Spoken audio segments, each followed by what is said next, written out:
This house is due for a big paint job as well, and you can see somebody's put some sort of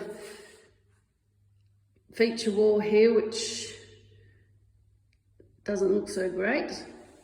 So we're going to be getting rid of all of that. New light fitting, some paint staining going on up in this corner here.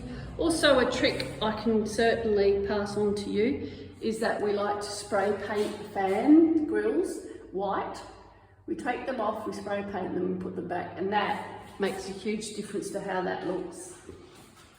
So we're getting rid of this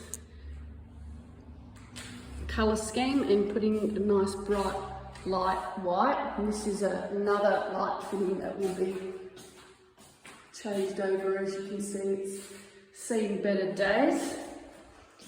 And in this room here, also a brighter, whiter, nice colour scheme. This light is a bit broken, needs repairing. Again, got one of those vent covers that we can spray white to make it look better.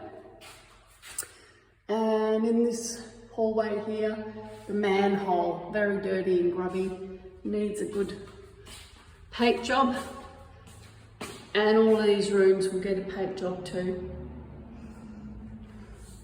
They've decided to keep the tiles.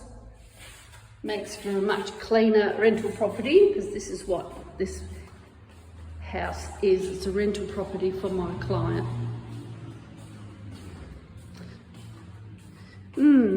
These tiles aren't the greatest in the kitchen. However, they don't have the budget to do much about it unless I talk them into it. But that's the scope that they've given me, so we'll go with that.